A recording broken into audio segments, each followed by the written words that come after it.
संत कबीर जी, संत रैदास जी, संत गुरु घासीदास जी, शिक्षा के पितामह महात्मा ज्योतिबा फुले जी, प्रथम शिक्षिका भारत की माता सावित्रीबाई फुले जी, छत्रपति साहू जी महाराज, बिरसा मुंडा जी, बाबा साहब डॉक्टर भीमराव अम्बेडकर और मान्यवर साहब कांसीराम जी के चरणों में नमन करते हुए आज सूर्यवंशी महासभा छत्तीसगढ़ राज्य के इस सम्मेलन में आए हुए सारनाथ से भंते जी, बुद्ध ज्योति जी, भंते धम्म ज्योति जी, भंते ज्ञान ज्योति जी, आज के कार्यक्रम के मुख्य अतिथि राम सागर जी, मेरे सम्माननीय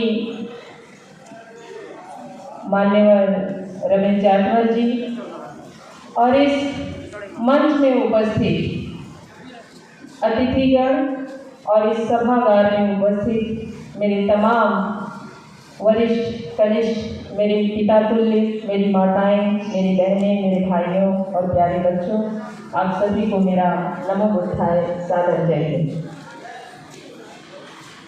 मुझे ये जो पॉम्फलेट है, इस पॉम्फलेट में मेरा सब्जेक्ट है वर्तमान भारत में महिलाओं की दशा। इस पे जाने से पहले, क्योंकि आज के कार्यक्रम का जो उद्देश्य यहाँ पर बताया गया, पढ़ा गया, उसके आधार पर मैं कुछ बात को रखना चाहती हूँ।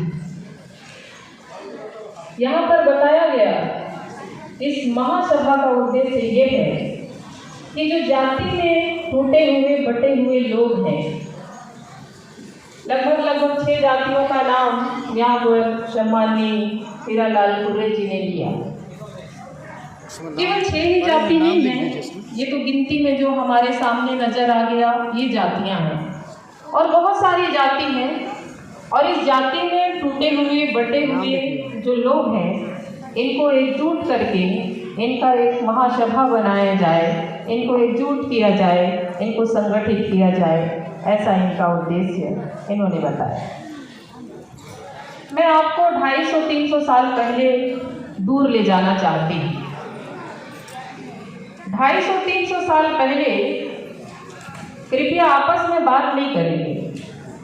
बात करेंगे तो जो आप हमको बुलाए हैं दूर से सुनने के लिए, उसका कोई औचित्य नहीं रह जाएगा। तो मैं पूरा अटेंशन आपका चाहूंगी।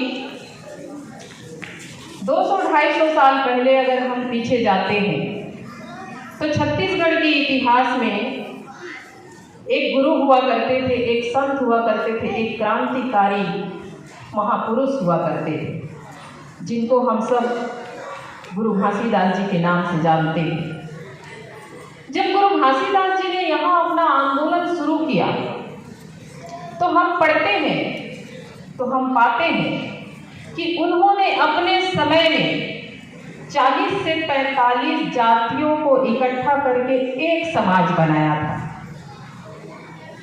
लोहार, केवट, बिजवार, चमार, सारी जातियों के लोगों को इकट्ठा करके उन्होंने सतनामी समाज बनाया था और एक पंथ दिया, सतनाम पंथ, एक रास्ता दिया जिसमें हम सबको चलना है। तो उन्होंने ऐसा क्यों किया? उन तमाम जातियों को तोड़ के एक बनाने का काम किया था। आगे बढ़ा दीजिए। कालांतर में हम सब भूल गए। हम महज 200, 250, 300 साल में हम इस बात को भूल गए। उससे पहले जो हमारे संत रैदास जी हुआ करते थे, इन्होंने हमें कहा कि छोट बड़ों सब संग बसै, रैदास रहे प्रसन्न। ऐसा चाहूँ राज में मिले सबे को अन्न, और छोट बड़े सब संग बसै, रैदास रहे प्रसन्न। ये छोट बड़े का मतलब क्या है? ये जो ऊंचा नीचा करके जो जातियों में एक के ऊपर एक और एक के नीचे एक जो जातियों की महत्व को यहाँ पर नीचता और ऊंचता में जो बांट दिया गया, जो इस समाज को खड़ा कर दिया गया, इस समाज को उन्होंने एकजुट होने के लिए कहा कि कोई जाति छोटा नहीं है, कोई जाति बड़ा नहीं है, ये सब सम है, समान है। और जब ऐसा समाज बने तो रैदास प्रसन्न होगा, रैदास इसी में प्रसन्न होगा, ये उनका कहना था। हम उन महापुरुषों को याद करते हैं, हम बार बार उनका नाम लेते हैं, उनका जयकारा लगाते हैं, उनको नमन करते हैं, बजाय उनके दिखाए हुए रास्ते पर चलने के। हम उनके दिखाए हुए रास्ते पर बस नहीं चलते, हम केवल बात करते हैं। अगर हम उनके दिखाए हुए रास्ते पर चलते तो आज हम जातियों को इकट्ठा करने का ये काम आज नहीं कर रहे होते, इसकी जरूरत ही नहीं पड़ती, क्योंकि रैदास ने वही बात कहा, वही बात गुरु घासीदास ने कहा, और वही बात आज से 2700 साल पहले तथागत गौतम बुद्ध ने कहा। कितने संतों की जरूरत है इस समाज को, कितने महापुरुष चाहिए हमको, और कितने लोग आएंगे, कितना समझाएंगे कि जाति पाति कुछ नहीं होता है।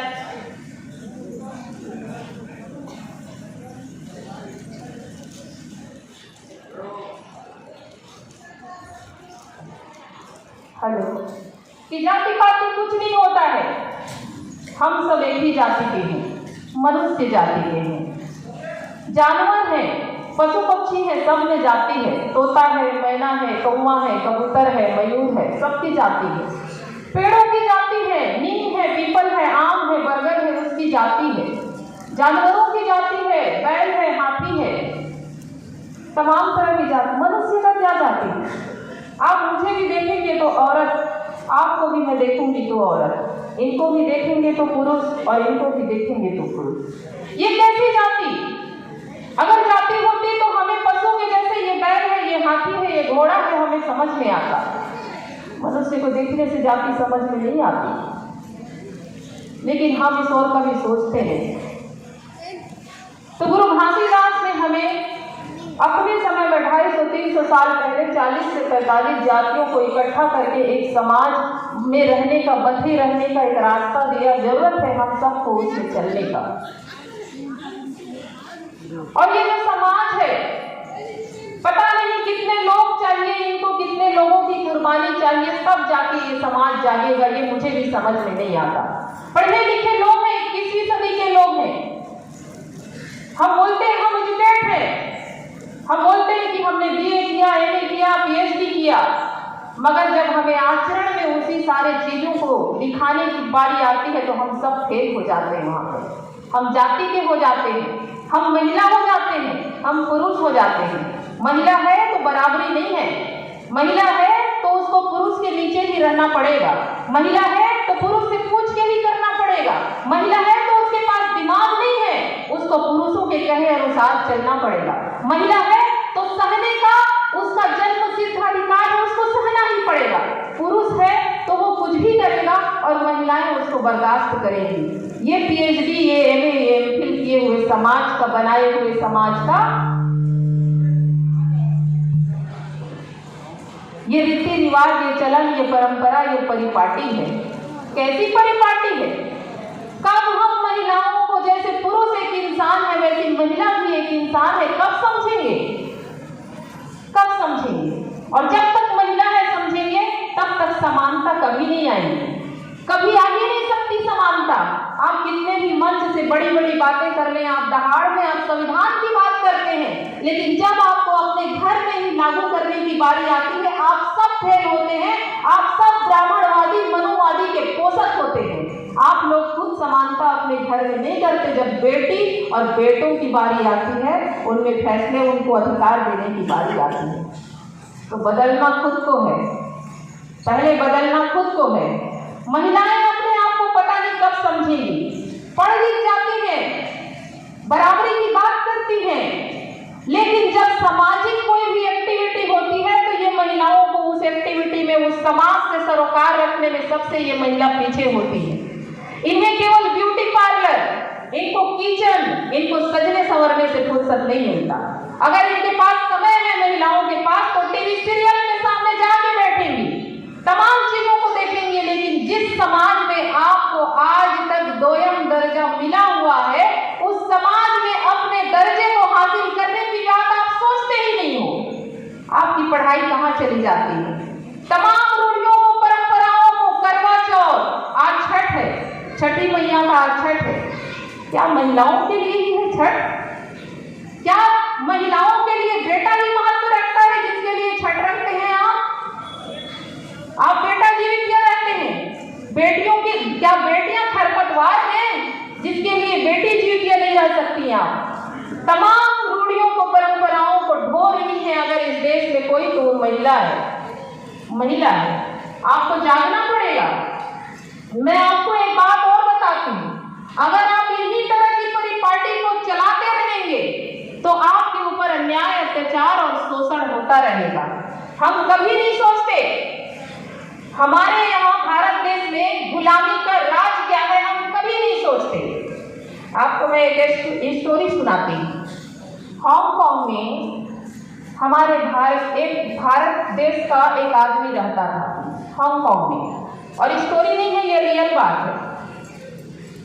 साल 2 साल हो जाने के बाद में भी उन्होंने वहां पर देखा कि भाई मैं तो इन सब लोगों के साथ इतनी मित्रता से रहता हूँ, लेकिन ये हांगकांग के जो फॉरेनर हैं, जो विदेशी हैं, मुझे कभी अपने घर चाय पे बुलाते नहीं ये लोग, तो क्या बात है? अब उसकी हिम्मत नहीं होती कि पूछे तो किससे पूछे। लेकिन एक उनके करीबी हुआ करते थे, बहुत करीबी थे, तो उनसे एक दिन उन्होंने पूछ ही लिया कि भाई मैं इतने सालों से आप लोगों के बीच में उठता हूँ, बैठता हूँ, आप लोग मेरे से अच्छा से बातचीत करते हो, लेकिन कभी अपने घर नहीं बुलाते, क्या बात है? उन्होंने कहा कि तुम भारतीय लोग दोगले चरित्र के होते हो, तुम घर से बाहर तक की ही दोस्ती यारी रखने के लिए हो, घर के अंदर के लिए नहीं हो। क्यों? तो उन्होंने पूछा कि तुम्हारे भारत को जब अंग्रेजों ने गुलाम बनाया, कितने अंग्रेज आए थे विदेश से, कितने अंग्रेज आए थे तुमको गुलाम बनाने? उन्होंने कहा, जो भारतीय थे उन्होंने कहा कि तकरीबन 10,000 अंग्रेज आए थे।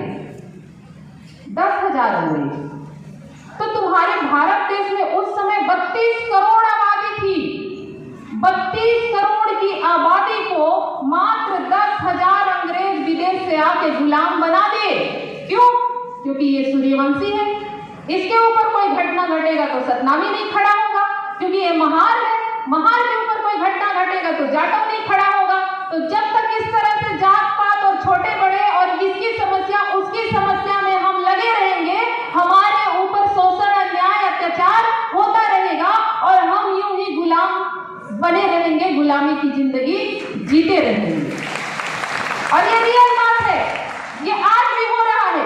85% जनसंख्या है SC, ST, OBC माइनॉरिटीज, 85%, और मात्र 15% लोग आके यहाँ के तमाम साधन संसाधन में कुंडली मार के बैठे हैं। जितने आप प्रशासनिक अधिकारी देख लीजिए 15% के लोग मिलेंगे, जितने आप बिजनेस देख लीजिए 15% के लोग मिलेंगे, जितनी जमीनें देख लीजिए 15% लोगों के कब्जे में है। हमारे और आपके पास क्या है? जनसंख्या हमारा जैसे 10,000 अंग्रेज आके 32 करोड़ लोगों को गुलाम बनाए, वैसे 85% ये जो जनसंख्या है इनको 15% लोग आज भी गुलाम बना के रखे हुए हैं। अपने बेटे को IAS, IPS, डॉक्टर, इंजीनियर सब बनाते हैं, और हमारे बच्चे कांवड़ लगाने जाते हैं, हमारे बच्चे गणेश पंडाल लगाने में दिमाग लगाते हैं, हमारे बच्चे दुर्गा पूजा में दिमाग लगाते हैं, हमारी महिलाएं छठी मैया को प्रसन्न करने में दिमाग लगाती हैं, हमारी महिलाएं चांद को अपना पति मान के उसको पूजने में दिमाग लगाती हैं। हम कब अपने तरक्की की बात सोचेंगे? कैसे तरक्की की बात सोचेंगे? तमाम रूढ़ियों परंपराओं को जब तोड़ने की बारी आती है तो अंदर से धकधकी छूट जाता है, भगवान नाराज हो जाएंगे। काहे कि भगवान नहीं, अगर हमसे कोई गलती हो गई तो माता पिता क्या उठा के फेंक देते हैं घर से? अगर कोई भगवान है तो वो भी माता पिता है, तो क्या हमसे कोई गलती होगा तो हम उठा के फेंक देंगे क्या? तो गलती करिए, सवाल करिए, 3-5 करिए। 3-5 नहीं करना है, जो लोग हमें सिखा के गए हैं उससे सवाल और जवाब लीजिए। 3 और 5 करना पड़ेगा। भंते जी ने बताया 3 का मतलब त्रिशरण, बुद्धि की शरण में जाओ, अच्छे आचरण, धम्म मतलब अच्छा आचरण, अच्छे आचरण की शरण में जाओ, संघ मतलब संगठित रहो, संघ की शरण में जाओ, और पंचशील, 5 जो सील है जीवन जीने के, झूठ नहीं बोलना, व्यभिचार नहीं करना, मांस मदिरा का सेवन नहीं करना, अहिंसा नहीं करना, इन तमाम जो 5 सील है, इस रास्ते पर जब आप जाओगे आपकी जिंदगी वैसे ही होगी जैसे हमारे महापुरुषों ने कल्पना की थी। एक समान समाज बनाने की, जिसमें छोटे बड़े सबको समान अन्न मिलेगा। जाटवर जी बैठे हैं, मैं इनको बहुत मानती हूँ। जाटवर जी इस छत्तीसगढ़ प्रदेश में गुरु घासीदास जी के संदेश को लेके जो रूमर फैलाया गया, जो गलत सिद्धांत फैलाया गया कि मन थे एक बरोबर, ऐसे उनके संदेश को गलत तरीके से हमारे सामने पेश किया गया। तो जाटवर जी ने आज लगभग 4-5 साल से छत्तीसगढ़ में उनके सही सिद्धांत, मन थे एक बरोबर का आंदोलन नहीं था गुरु घासीदास का। उन्होंने बताया हम सबको मन खे ला एक बरोबर का आंदोलन था। इंसान और इंसान सबको बराबर अवसर, बराबर भोजन पानी, बराबर उनका अधिकार होना चाहिए, ये आंदोलन था। तो इन तमाम चीजों को हम सबको जानने समझने की जरूरत है। महिलाओं को खास करके जानने समझने की जरूरत है। आपके ऊपर अन्याय अत्याचार होता रहेगा, आप ऐसे ही सहते रहोगे। पड़ोसी के ऊपर तो हो रहा है, तो बंधुत्व की बात क्यों करते हो? भारतीय संविधान में लिखा है ना, बंधुत्व, समता, स्वतंत्रता और बंधुत्व। क्यों बंधुत्व की बात करते हो? जब पड़ोसी के ऊपर अन्याय अत्याचार होता है तो आप अपने घर में दरवाजा बंद करके दुबक के बैठे रहते हो। कब हम अपने जैसा इंसान समझेंगे? केवल ब्लड रिलेशन होना जरूरी है क्या मदद के लिए? हम सभी को इन तमाम चीजों को समझने की जरूरत है। क्योंकि वक्त ज़्यादा है, खाने का भी समय हो गया है, हमारे बीच में और भी आएंगे, बात करेंगे। मैं आप लोगों का ज़्यादा समय नहीं लूँगी। आप लोगों ने मुझे ध्यान से सुना, आप सभी का बहुत बहुत थैंक यू, धन्यवाद। जय हिंद, जय कल।